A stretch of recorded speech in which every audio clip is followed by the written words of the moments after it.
in the O cap, the one above the O cap. Then we went to then we went to the room from the room we have now. Yeah, you just And put then we went to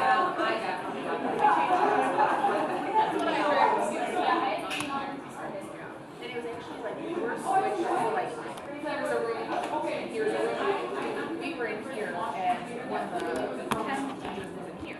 This is the chem room and this is the bio room. The chem has like the periodic table and everything in there. All right.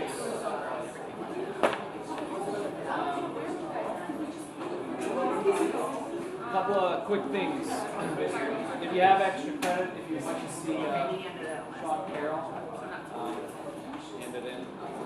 Hopefully, for those of you who got to see him, you enjoyed him. All right, he's an interesting character. Another thing, I just got this email. I know that we have an athletic training program here, but apparently another trend that's starting to occur is Masters of Science. So I just got an email, just again, this is for a lot of your seniors, maybe you don't know what you're doing, they're actually starting to offer Masters of Science in athletic training. I actually forwarded this to Dan, Lori, Cynthia Allen, Tony, so it's another option. So if you maybe in your undergraduate career decided you want to be an athletic trainer and you're like, now I want to do it, can I do that? You can, there are actually programs out there. So just for your information. Anyway, so yeah, I just forwarded it to Dan and Lori. So you don't just have to do it as an undergrad anymore. I don't know if there's a difference in the program. So something to think about. Okay, something to think about. All right, three most important things. Last time, Arjun.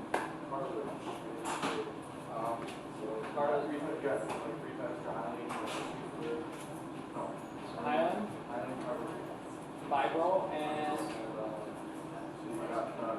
Elastic. Good. Nicole, how about you?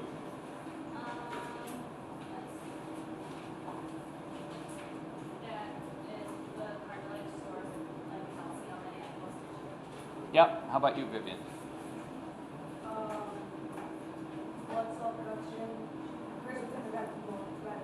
Blood cell production occurs within red bone marrow. Red bone marrow is there's a lot less of it in your body as an adult than there is when you're a child, right? So you decrease the red marrow, turns to yellow marrow, and most of that yellow marrow is located in the long bones.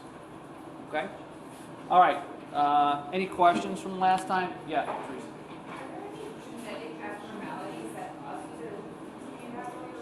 I don't know of any. The question is there a genetic abnormality that makes people continue to have more marrow? It's one of those things I don't know, but I wouldn't be surprised. So it's something that there's no harm in it, right? And so other than maybe energy requirement. And so there are probably human beings walking around on the planet that have more marrow producing cells.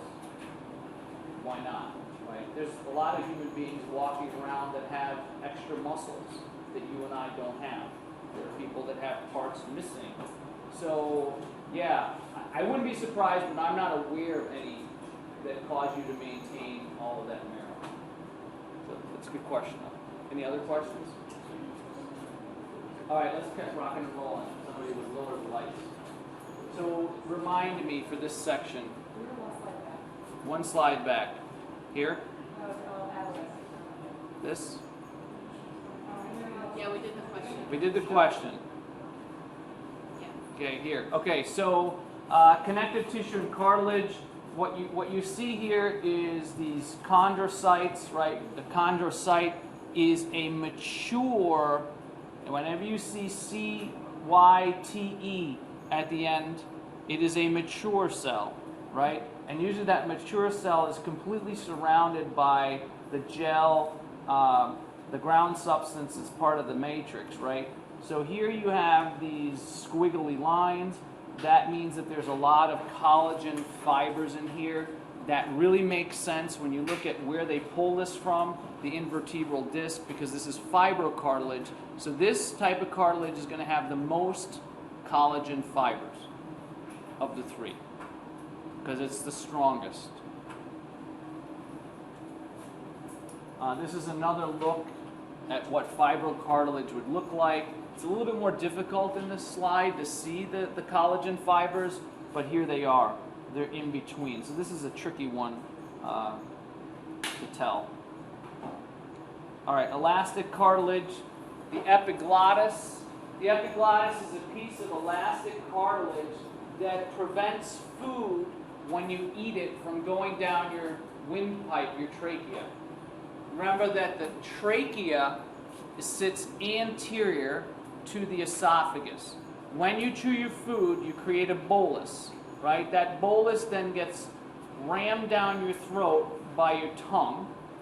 And when that happens, the combination of the tongue moving back and the bolus will take this flap of skin called the epiglottis, and it folds that flap of skin over your trachea, and the food slides over the trachea and into the esophagus. Now, sometimes we try to do multiple things at once, like try to eat and swallow and talk at the same time, and sometimes we then have issues, like choking. And the choking part, it can be that the piece of food then gets jammed in between, here's the epiglottis, and the piece of food gets stuck in that area between the two tubes, and you can't get any air in, and this is where you do the Heimlich maneuver, right? And stuff comes out, and you can breathe, and you're still alive. So. The external ear and the auditory tube. The auditory tube is the tube that goes from the inner ear to the upper pharyngeal area, what's called the nasopharyngeal area. This is the connection. This is the tube that, as you age, goes from here to here to here to here in angle, right? This is the one that grows and changes so that you have less ear infections as an adult. Functions, support with flexibility. All of these areas need support, but they also need to be really flexible. They can't be rigid like fibrocartilage, okay? And hyaline cartilage is too glassy and smooth. None of these areas really have a need for that smoothness, so they don't look that way. They don't have those types of fibers. All right, so here's the epiglottis, here's the tongue, here's the auditory tube. This is what's called the nasopharyngeal area. This is the inside of the nose, the conchae. So when you eat, you bring the food in, you chew it, you create a bolus. The tongue, which is one of the most powerful muscles in the body, will push backwards. That pushes this down. Here's the trachea. The flap comes over, and then food slides down the esophagus. All right, so this is what it looks like. This is from the ear. You can see it looks a little different, right? This compared to the fibrocartilage, you can't see as many of the collagen fibers. These fibers in here are actually elastic fibers. There are reticular fibers in there too, not very many. And there's definitely collagen in there, but it's not as much. So these fibers right here are elastic. The rest of it looks pretty much the same. This is a hot mess. Don't even worry about this. This is real. This is an old type of slide, but these are the only thing you can really tell here. Here are the chondrocytes, and then here are the elastic fibers. So this stain is actually really good. Here's some collagen. And this is connective tissue. Don't worry about this. Okay, bone. So that's the basic gist on cartilage. We don't do too much with it. We're going to keep coming back to it, right? Because remember, part of the skeleton started off as cartilage, so we got to keep coming back to it. Bone. All bones are classified according to their shape. So there's 4 main categories. There are bones that are classified as long. There are bones that are classified as short. There are bones that are classified as flat, and then there are bones that are classified as irregular. So those are the 4 main categories of the shapes of bone. So bone is classified via shape. So the long bones are longer than they are wide, right? So the long bones, the femur, the tibia, the fibula, the humerus, the ulna, the radius, the phalanges, right? Your fingers, are all long bones. Bones of the limbs.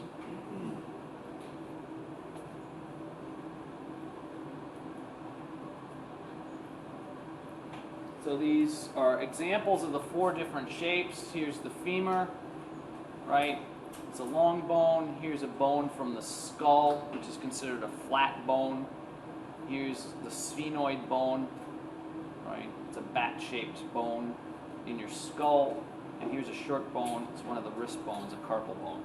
So those are the 4 different categories. Short bones are cube-like bones in the wrist and the ankle. We also have floating bones like the patella and then the sesamoid bones. Those are also considered short bones.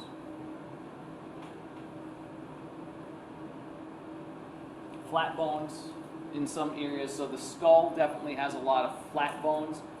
I know it's curved, but it's curved flat. All right. The sternum, right in the middle of your chest, is considered a flat bone. It's not considered irregular. The ribs themselves, again, flat doesn't mean straight, like this tabletop, right? That's not what flat means. CJ, question? Yeah, would the flat bone be the one that produce like red blood cells? Yes. The sternum, the ribs, the skull doesn't.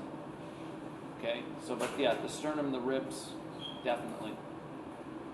There's irregular bones that also, the hips is considered an irregular bone that produce the majority of that's actually where the majority of the marrow is located. Yeah. So then you have all the other bones. The vertebrae produce red, right? Red marrow. The hip bones also produce red marrow. You don't have any of that going on in the short bones. Questions? No? Okay. All right. Some bones can also be classified by their location, and so they're sutural and sesamoid. So 2 categories, shape and location, right? Structure, function, shape, and location. We did epithelial tissue, we did the number of layers, and then the shape, right? So here we're doing shape and location. Sutural bones are located within the sutures of the skull, and they're not always present. So these are not bones that are necessarily always there. I'll show you an example of a bone that doesn't exist in everybody. Okay. So that's the sutural bones. See this thing here? See those little things? Those are considered sutural bones. Not everybody has them. Right? When your skull started off, lots of things weren't fused. And in the fusion process, you can create new bones to fill in gaps. And that's essentially what happens, right? There was a break here somewhere in this bone. Not that it broke, it just wasn't complete. And so then you fill in with these sutural bones. You can still create, because there's huge gaps, right? Everybody knows that when you're a baby, if you haven't been around a really small child before, you realize that their skull is not fused. If there's an area, there's actually a couple of areas on the top of their head that's really soft. You can actually get a pulse there. That's because there's no bone there. This is one of the reasons why you have to be really, really careful with a small child, because their skull is quite literally not fused yet. That's because if it were fused, the brain wouldn't be able to grow. But that's a huge difference between human beings and our other apes, cousins, right? Our skull actually continues to grow longer than theirs do. So our brain cavity is bigger than theirs. Our brain is physically bigger than theirs because our skull takes longer to fuse. Once you fuse that, and I'm going to give you an example. So there's a geneticist who was looking at, I can't remember what he was looking at, and he wanted to compare the specific gene, the specific gene between humans, and he realizes that all of these humans didn't have this gene. So he tested it on himself. I can't remember what the gene was for. I think it was muscular, the gene. And he starts testing everybody in his lab. They're all missing copies of this gene. Every one of them. So he goes and tests outside the lab. Nobody has it. So he comes up with the idea one day. He says, I wonder if a chimpanzee or a gorilla would have these. Why not, right? Lo and behold, they all have the gene. Come to find out, so this guy's a geneticist. He has nothing to do with anatomy, nothing to do with brain development. He's not interested in this at all, but like all scientists, he's really, really curious. So he goes and he realizes that these other great apes have it. So he wants to find out what the hell this gene does. This gene is a gene for a muscle in the jaw, the masseter muscle, okay, which basically sits in this part of your head, right? It's sitting right about here, right, and it helps you close your jaw. That's so weird. We have one of those, okay? We have one of those. So he started looking around. He started saying, well, what's the difference between a chimpanzee and a gorilla and a human? We all have it. Well, in a gorilla, that muscle is roughly the size of one of your quadriceps. It's a little different, okay? Roughly the size of one of your quads, okay? Rectus femoris. That's really, really big, okay? Then they started to look even further, and what they realized is that because their jaws, and this muscle is so powerful in these apes, that it causes the fusion of the bones earlier in these apes than in us. We don't have it because our jaw isn't that strong. Our jaw is relatively weak in the animal kingdom. It doesn't have much of a bite at all, okay? And so then they started to put the piece together. That's one of the reasons why their brain doesn't get as big as ours. So here's an example of someone who's completely in a different field, not looking at anything about development, anatomy, and they come to realize that brain development in those animals is cued by this massive muscle, and we don't have it because, remember, we have a common ancestor. We lost the gene for that because our ancestors had it, right? They had more Cro-Magnon, and when we lost that, our brain could develop longer because our skull took longer to fuse, and lo and behold, we got a bigger brain. So it's kind of interesting. All right. So, sutural bones. Not everybody has them, right? Sesamoid bones. Sesamoid bones are shaped like a sesame seed. The most prevalent of them, everybody knows, is the kneecap or the patella. You also have them in your hands and in the bottoms of your feet. They're really tiny. And they show up sometimes on an x-ray, usually on an athlete if they injure themselves. And usually somebody asks, because you'll see a picture of your foot or a picture of your hand, and you're like, what is that thing? And then the doctor, usually PA, whoever it is, trainer, will say, well, that's a sesamoid bone. They're supposed to be there. They're just floating around. Okay? Bone is surrounded by tendon. Right? Examples, the patella and the sesamoid bones of the feet and of the hands. So they're floating bones, essentially. So again, important take-home message. You can categorize bone by shape. There are 4 shapes or 2 locations.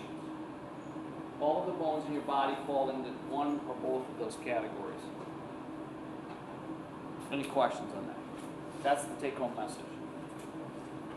So again, we've seen this one before, the patella. All right, structure of the long bone. So here's where we start getting into the nitty-gritty of bone. So the major structures of the long bone include the diaphysis, the epiphysis, the epiphyseal lines, the periosteum, and the endosteum. We'll talk about each one of those. So those are the major structures. Every long bone has these structures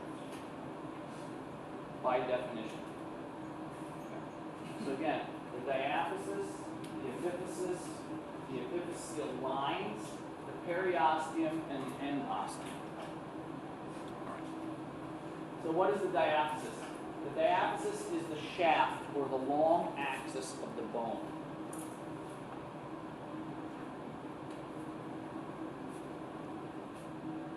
composed primarily of something called compact. It is also called cortical. So compact equals cortical bone. They are the same. Why the difference? Because there are differences between British English and American English. All right? And in Great Britain, they call it cortical bone.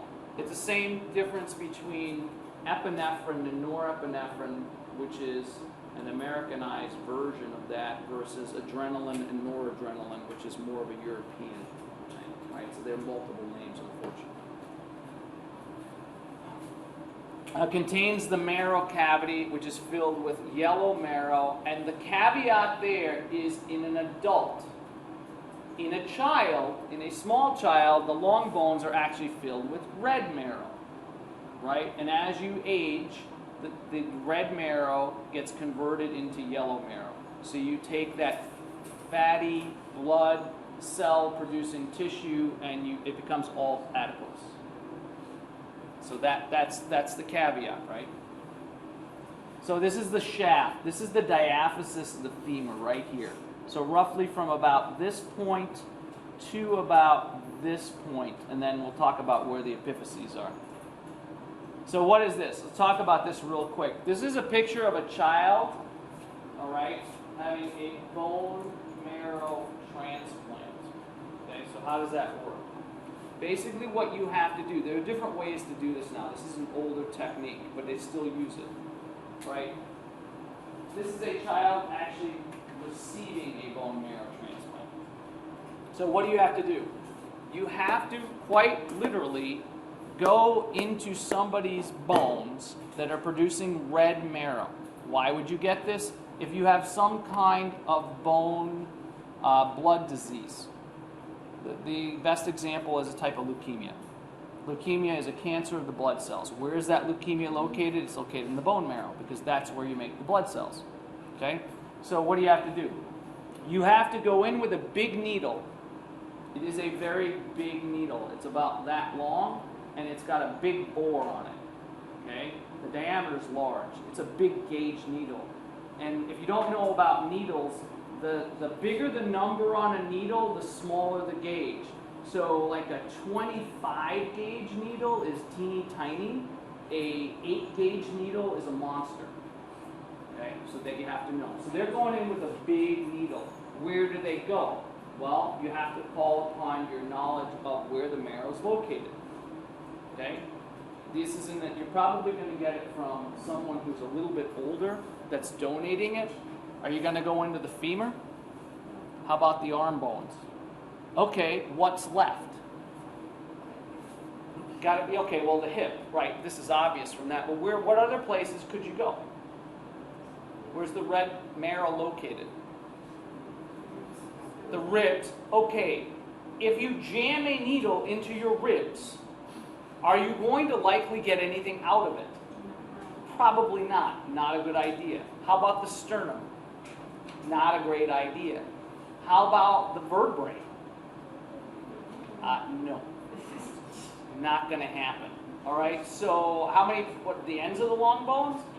No, you're going to pick the biggest, flattest bone you can find, bones in this case, and that's the hip. That's why they go in there. Okay? So they've got to actually go through right here. Think about what is located in this area on us. Only the biggest, baddest muscles we have. They're huge. Gluteus medius, minimus, maximus is back here, right? You got to go through that with a big needle. That's kind of a big deal. So when you donate bone marrow, you got to go through all of this. Anesthetized, of course. Right? So you go in, you have to bore out. You make multiple holes in the donor. The donor then, you bore it out. You get a couple of stitches maybe, and that's it. When you donate, it's not that big of a deal. You're down for the count for about a week or so. You're a little sore, but you're going to be fine. It's not going to do any damage. Okay? You then take that marrow. You then very, very quickly, what you have to do is in order for the recipient's body to accept the marrow, you have to obliterate their entire immune system. Think about this for a second. You have to obliterate their entire immune system, right? Where's their immune system located? In the marrow. So you basically, via radiation, you destroy their immune system on purpose. Now what happens? You destroyed their immune system. They have nothing. Zero. Even worse than when you were born. At least when you were born you had some immunity. They have nothing left.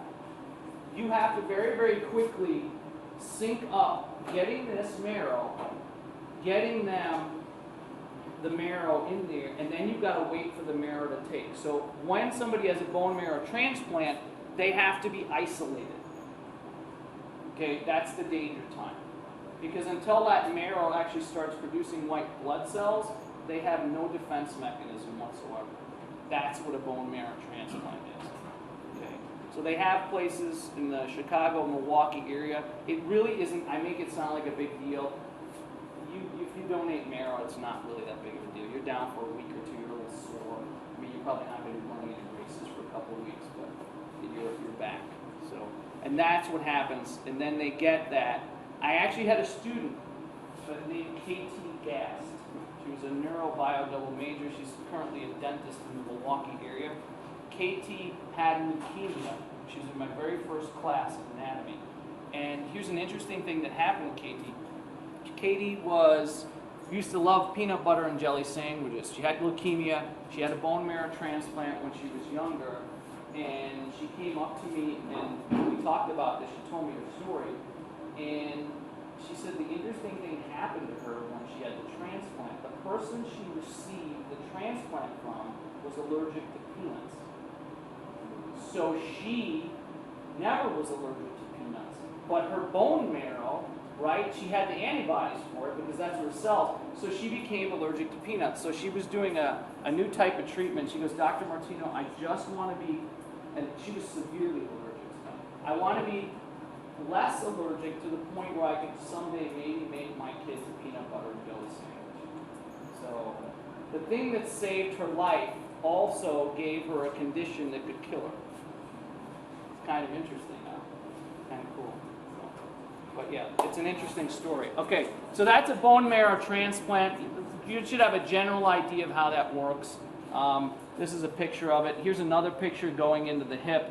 And so let's talk a little bit about this. This outside, see how it says cortical ossia? That's compact bone. The compact bone in a long bone sits on the outside. Okay? On the outside. Inside here is something called spongy or trabecular bone. We haven't talked about that yet. In the medulla. All right, so in the medulla, here's the cavity. You can see the needle penetrating here. They suck out the marrow. All right, and that's where they go, in this part of the hip. Again, think about the muscle you got to go through to get there. It's a little traumatic. All right, this is something you should know, be able to draw this. It's general. Okay, what do we have here? You have hyaline cartilage, right? That's where you form a joint. This is the head of the femur. How did the hyaline cartilage get there? And a resounding answer should be, it's born there. It's always been there. Okay?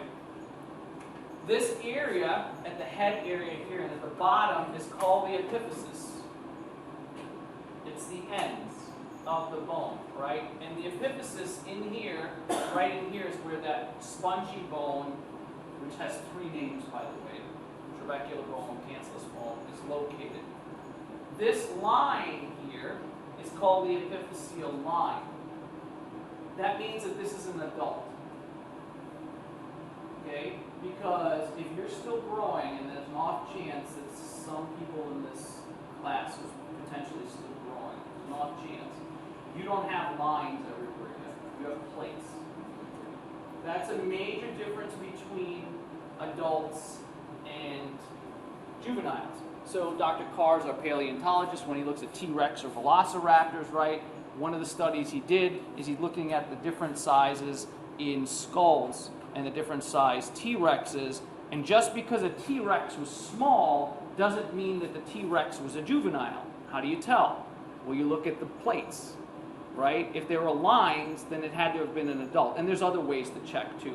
But a plate, which is really, really big, that's the difference. If this was a plate, an epiphyseal plate would be a lot bigger. And that says that there's still active growth going on there. Okay? Here's another one here. All right? This trabecular bone, this cancellous bone, has three names. It's called spongy bone, cancellous bone, or trabecular bone. All mean the same thing. Again, why you have multiples? Well, because there's British English and there's English, American English, right? So it's called trabecular / cancellous / spongy. They all mean the same thing. These two bone types are different. One kind, a second kind. The cortical compact bone is on the outside. So if you're looking at this here, this around the edges here, this is the cortical or compact bone. This in here, not where the marrow is, this is all trabecular bone. They look very different, right? And then the marrow is in the marrow cavity here, which in an adult, again, is mostly yellow. There's a connective tissue coating on the outside of the compact bone that surrounds the bone. It's called the periosteum. And then there's a connective tissue on the inside that transitions from the trabecular bone to the marrow. It's called the endosteum.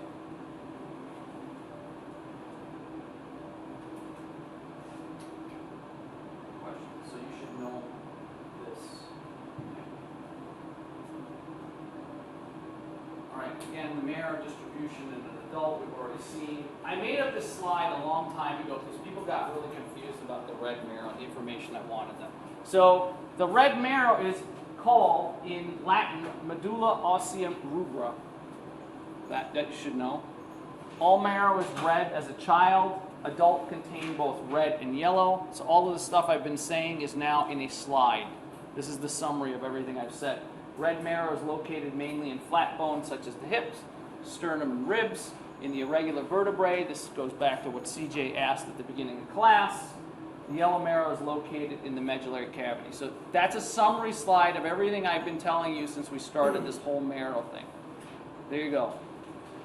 So if you missed any of it, it's all on one slide.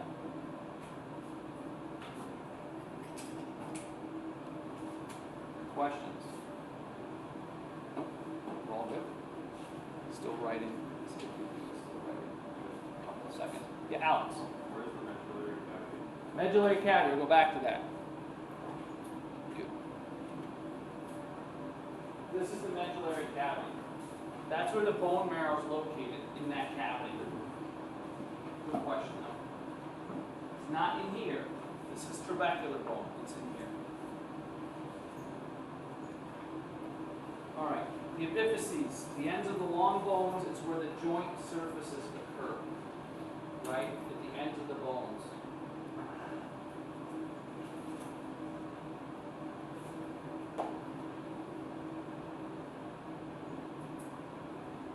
Composed primarily of spongy bone. You're going to see it three different ways. You're just going to have to put it in your mind. Trabecular, cancellous, and spongy mean the same thing. Cortical, compact mean the same thing.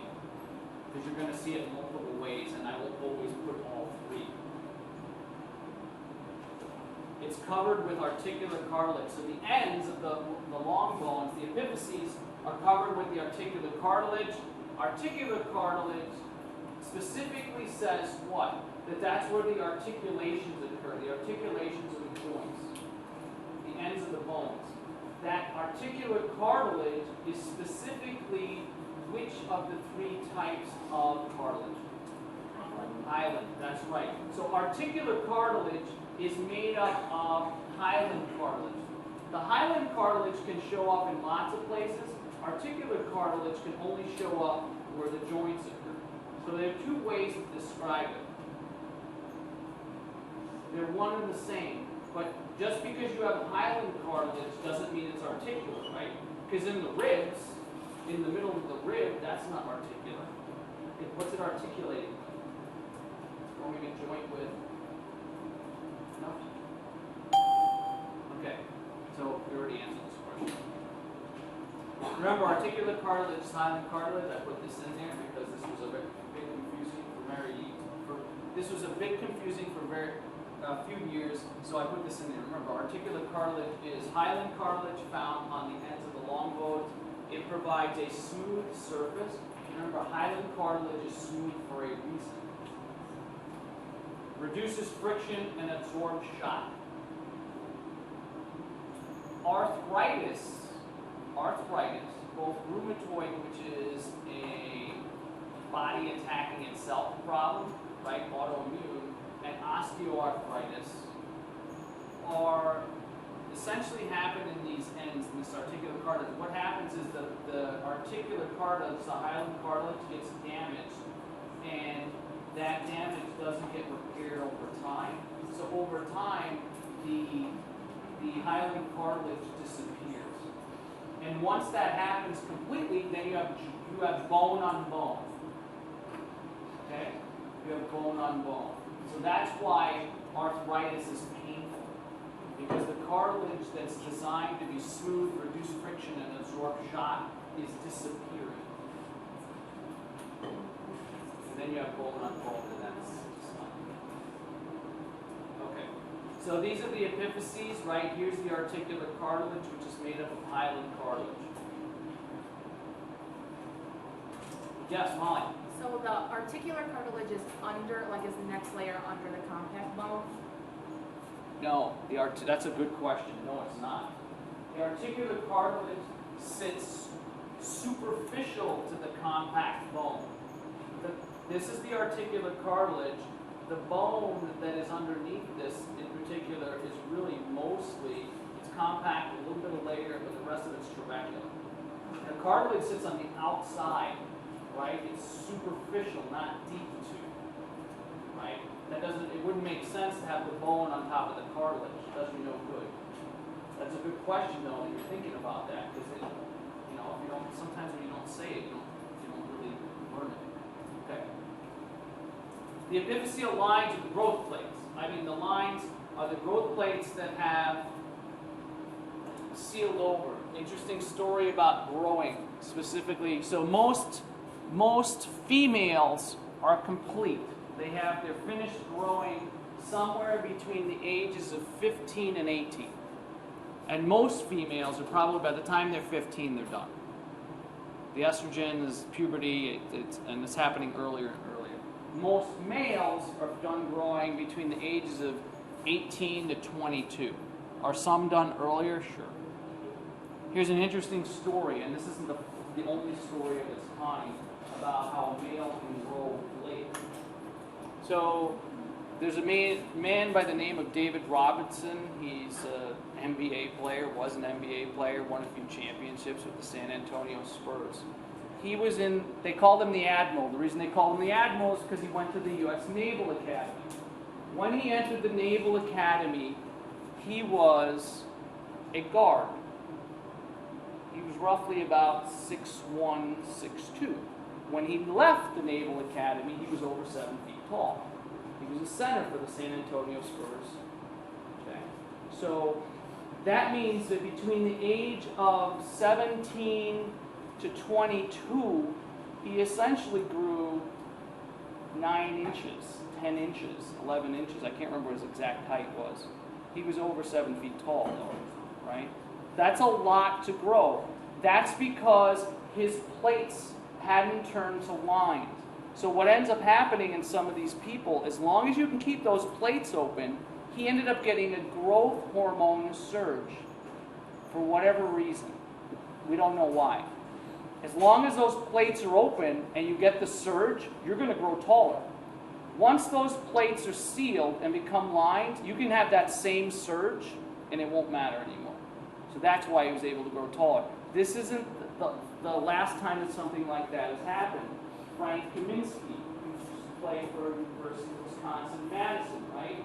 Played. They went to the championship game, the Final Four, right, for a couple of years. He's a center.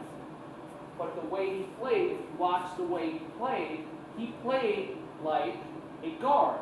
That's because he grew up playing the guard position because he was small. And now he's 7 feet tall. The same exact thing happened, right? So it doesn't happen very often in females, but it possibly could. As long as those growth plates stay open, all you need is a growth hormone surge. And boom, you're off to the races. It's kind of cool, right? It's kind of cool. We'll talk about a disease that occurs, a pathological condition where people also grow very tall, but that's not a good thing necessarily. All right, so here's a comparison. This is a femur from an adult. Here's a femur from a juvenile. What's the difference? Well, there's a couple of differences. One, it's smaller. That's the obvious difference. What you see here is what? The epiphyseal plates are thicker, right? The trabecular bone isn't complete yet, right? The trabecular bone isn't complete. The bone marrow cavity, the medullary cavity, is much bigger. The cortical or compact bone is much thinner. And there's a lot of white in this area. There's also some additional, what else has happened here? What about their cartilage? It's thinner, so it's still growing. It's still getting thicker, right, into your adulthood. And that's good. So you should know the major differences between them. The periosteum isn't there, right? There are a lot more cartilage still in the actual bone. It's much more flexible. Any questions on that? So you should know the difference between them. Big differences between them. All right, so let me turn on lights. Do a quick Martino moment. So we've been talking about sitting is bad, and we've talked about a progression so far. I showed you how to do the mobility squat. It's very, very passive. I showed you how to do the table pose, which is something called an isometric movement, which means you don't move, but the muscles are fully contracted. So now I'm going to show you is a dynamic version of that bridging. So that tabletop pose is called a type of bridge, right? There's lots of types of bridge. Wheel is something that's a sort of the ultimate level of bridging. You can see it in gymnasts. Most guys can't go into the wheel. I can't go into the wheel. My thoracic spine just doesn't work that way. So anyway, a dynamic movement. The version of this, I'm going to show you a tabletop. It's a tabletop movement. It's called a thoracic bridge, but it's a moving thoracic bridge. Okay, and the reason it's called a thoracic bridge is because what it's doing, just like tabletop, is it's forcing you to put the thorax in extension. Most of us don't have full extension, right? The problem is that's why we're caved in. So I'm not talking about hyperextension. That's hyperextension, right? To go beyond. I'm talking about just regular extension. So it's called a thoracic bridge. So here's the way it works. So you might have to get up to see this. I'm not sure if you can see me from there. So the first thing you have to do is you have to get into the developmental crawl position.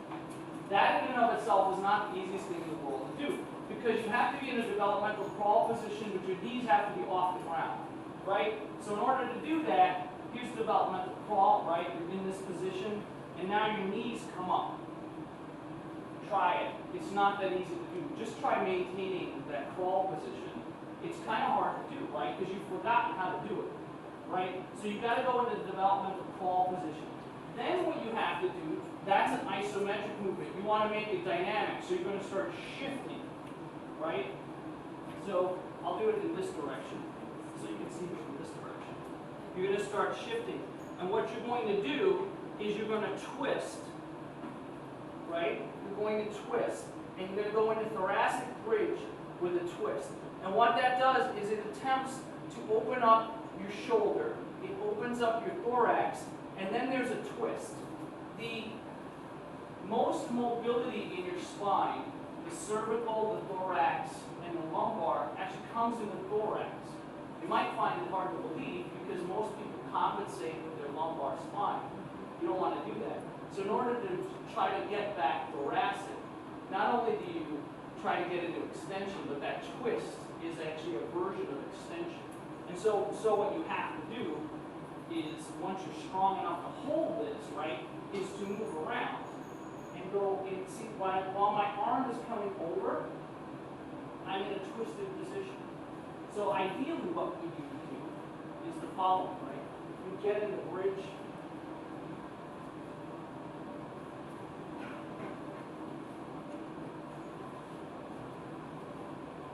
Like that. So that's the next level. It's going to open up your spine. It's hard to do. Everything that I have showed you is possible by everyone. Right? I'm not showing you something that is only the 1% of the 1% could do. Everybody should be able to do that to have normal mobility. And if you can't, it might be something you want to work on. Okay? So that's the rest. Any questions on bone? Anything we did today so far? Differences? So why don't we do 3 most important things right now before we start again? So remind us, Annika. You can categorize bone by shape and You location. can categorize bone by shape and location. Amanda.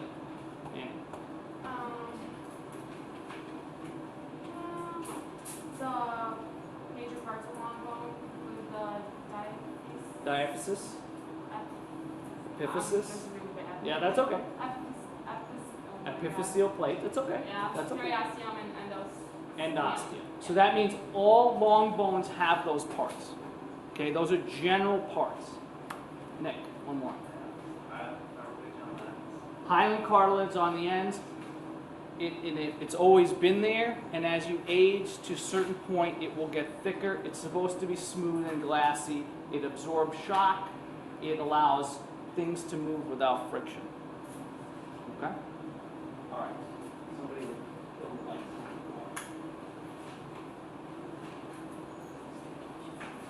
All right, the periosteum. So, well, maybe yeah, that's a bit much. I don't want people falling asleep because that's just their hand on Friday. Okay, periosteum is connective tissue membrane which surrounds the external surface of the diaphysis. Okay, the periosteum, if you ever have surgery on the outside of those bones, especially if you ever have surgery on your skull, this periosteum is hard for a drill bit to bite into. So in the lab I came from, where I did my graduate work, the model that we use is the GOAT model, okay? And we come from a respiratory physiology background, and so we're interested in the parts of the brain that control breathing. We do things like implant stainless steel tubes, cannula they're called, into their brains. And in order to do that, you've got to dissect out the back of the head. By the time you get to the skull, there's actually an instrument. It's a surgical instrument. It's called a periosteal elevator. And what the surgeons have to do is they've got to scrape this periosteum off, because a drill bit, even a brand new drill bit, won't bite. It will bounce. I have seen it happen. The drill bit will bounce off the back of the goat's skull. You turn it as fast as you can, and it just bounces off. Boom, boom, boom. So this stuff is really strong. You have it, I have it. It's on the skull, it's on the long bones, it's a protective tissue layer. Okay? And so things bounce off it, which is really, really good. All right? The endosteum is connective tissue membrane which surrounds the internal surfaces. It's the transition between the trabecular bone and the medullary or the bone marrow cavity. Okay? So that's what that is. Another piece of connective tissue.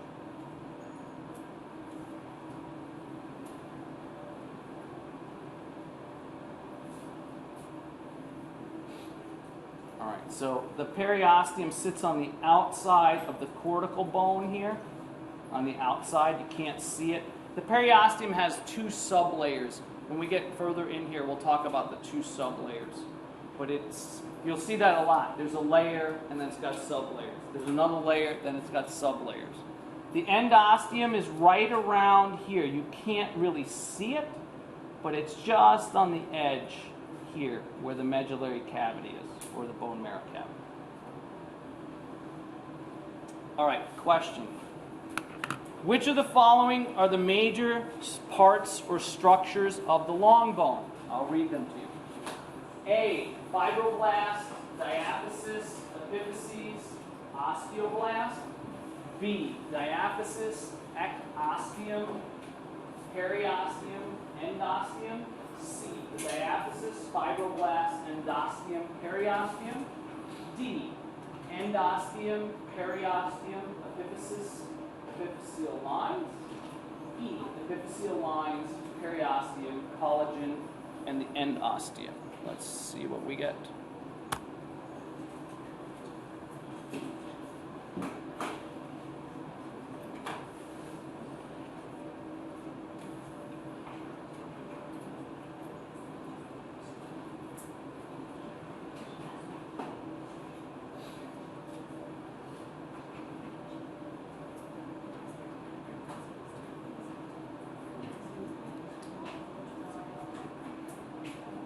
Okay, very good. Okay, D and B. Let's see what we got. D and B. All right. What are the key parts of this question? What are you honing in on here? What's the most important parts? Liza? The major parts. I'm not saying that these other things aren't part of the bone, because they probably are. It's major parts. How do we define that? One of the very first slides I showed you that says these are the major structures of the long bones. Came right from one of my slides. Okay? Came right from one of my slides. Is a fibroblast one of the major parts? No, it's a connective tissue cell. Right? Is the diaphysis one? Yeah. Okay? The epiphyses. Yep. Osteoblast. Well, no, osteoblast is a stem cell for bone. Diaphysis, ectosteum, I made that one up. I do that every once in a while just to see if you're paying attention. I had a student argue with me once that was the right answer. They wanted to prove it to me. I said, really? Go find it in a book. And they couldn't find it. They're like, I don't understand. I'm like, I made it up. That's why. Don't lie to me next time. All right. It was a fun exercise, though. Periosteum. Okay, periosteum. Yeah, endosteum. So diaphysis, fibroblast. Okay, so the correct answer is, and survey says, D. Right? And that's the best answer. Right? Because the endosteum, the periosteum, the epiphyses, epiphyseal lines. Now there's some parts missing, but that's okay. Alrighty. Let's keep moving. Bone histology. The bone is known as connective tissue, right? It's called osseous. Whenever you see osseous, you immediately know that it has something to do with bone. Right? Just like the red bone marrow is known as osseous rubra. Right? Red bone marrow. So it is osseous connective tissue. It is a type of connective tissue, therefore it is composed of cells and an extracellular matrix. That matrix is composed of fibers and ground substance. It's always the case. It's just the composition. Okay? Bone contains the following types of cells. There are three major types of cells. There are what are called osteoblasts, osteocytes, and osteoclasts. Three types of cell. Again, if you see osseous or osteo, right away, bone. That's what you think. Okay? Osteoblast make bone. They secrete the matrix. They secrete the, actually not the matrix, the ground substance is called osteoid. Osteoblasts are a mesenchymal cell. They are a bone stem cell. How do you know it is a bone stem cell? Because whenever you see BLASTS, blasts, that signifies that it is immature stem cell. That means it's making something. Then they turn into osteocytes as they get older and mature. Whenever you see CYTES at the end of a word, that is a mature cell. It is no longer a mesenchymal stem cell. That means, does it mean it doesn't make bone? Oh no, it still makes bone, but not at the same rate. It's a maintenance cell. It's just going to hold the fort together. If you have any major damage that occurs, these cells are not the ones that are going to repair the bone. They don't have that capability. They just maintain everything. Osteocytes are mature cells that maintain bone. The cell bodies of osteocytes sit in lacunae. So this is what I showed you the other day in cartilage. Same idea, only it gets a little bit more complicated here. And I'll show you in a minute. Looks pretty much the same, right? We got an osteocyte instead of a chondrocyte. And then this thing is called a lacunae. It's a pit. That's where the bone cell lives. Okay? Osteoblasts and osteoclasts don't live in the pit. They are immature cells, and so by definition, the pit doesn't exist. And they do different things. We'll talk about what class is in a second. There are cell processes in the osteocytes that sit in the spaces. So there are these channels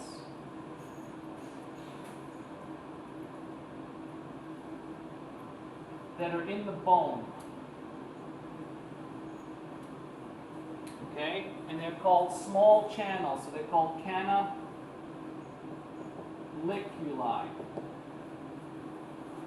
That's what this thing is. That's what this thing is, that's what that thing is. This is the lacunae is the pit. Right? This is the lacunae. These are canaliculi, they're small channels. And what runs through those channels? I'll get to that in a second, hold on.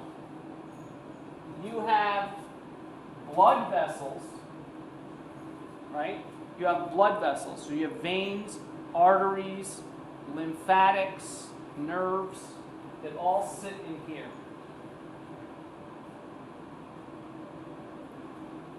You also have the cell itself. The cell itself has these projections.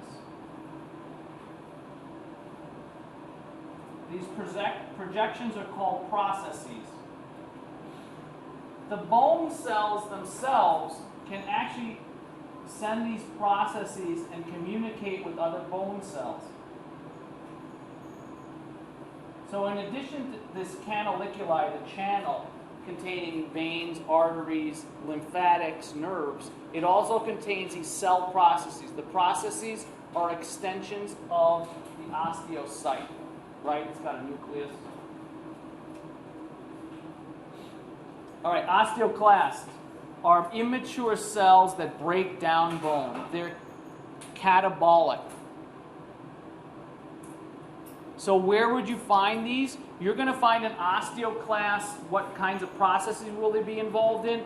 If you don't take in enough calcium over a long period of time, the process of osteoporosis, these are involved in that. They're going to break down bone. You know how they do it? They secrete hydrochloric acid.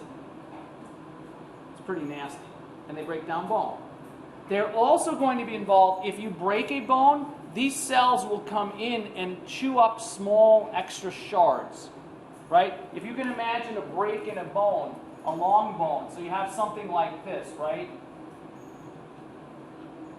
And then you may have these small pieces left over, really tiny. I'm talking microscopic pieces, right? Not the big honking chunks.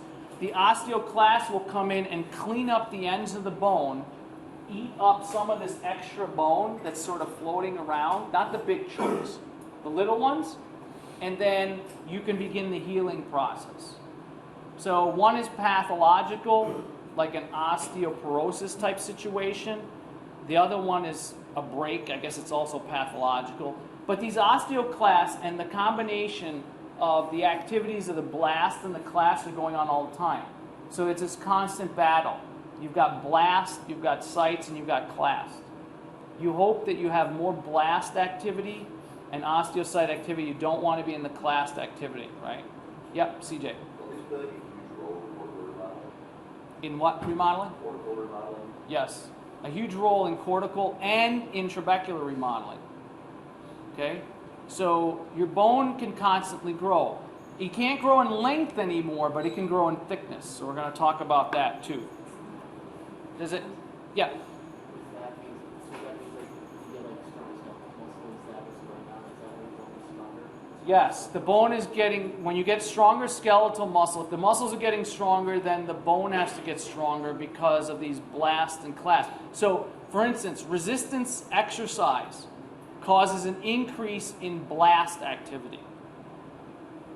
That's why it's an important part of something that everybody should be doing at some level.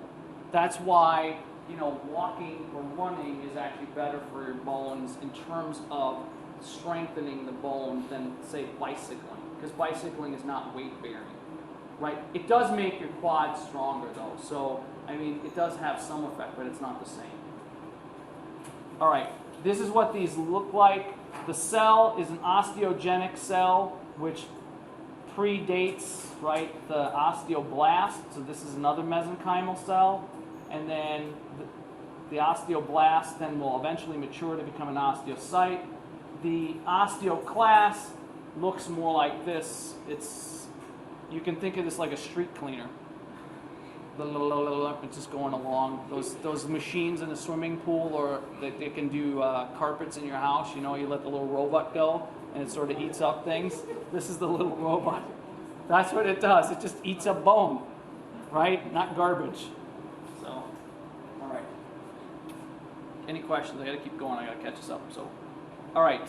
The extracellular matrix of bones is primarily composed of osteoid. Right? That's the organic part. Osteoid is organic. Right? It means it's got carbon in it.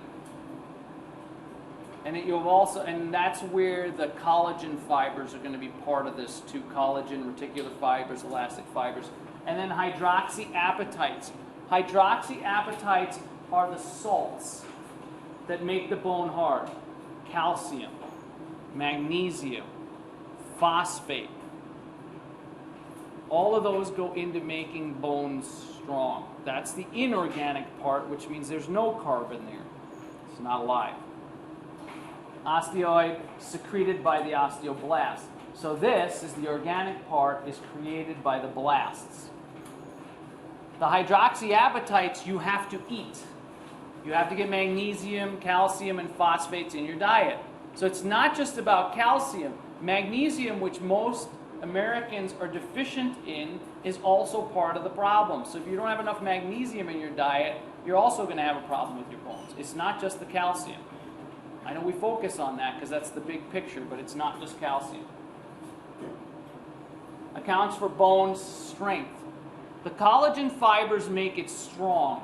The calcium, these hydroxyapatites, make it rigid. There's a difference.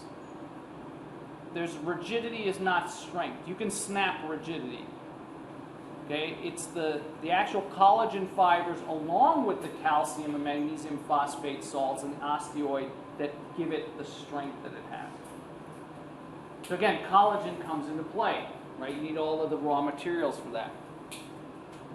Hydroxyapatites account for the hardness of the bone due to the calcium salts. Again, it's not just calcium, it's magnesium, it's phosphates. Oops, sorry. One more slide and I'll let you go.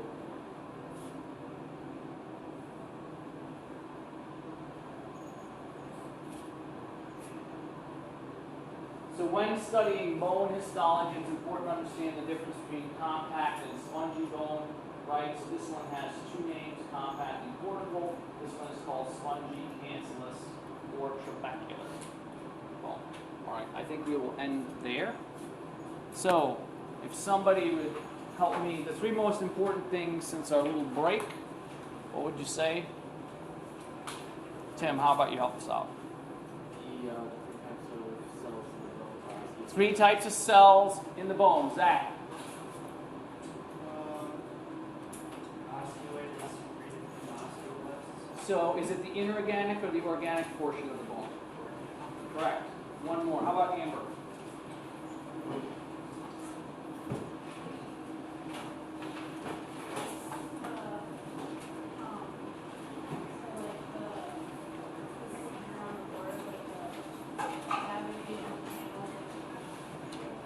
Yes, canaliculi. Yes, this thing is important. This diagram is important. Have a fantastic and a safe weekend. I will see you next week.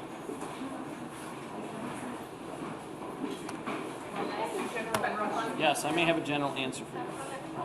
So this summer I read about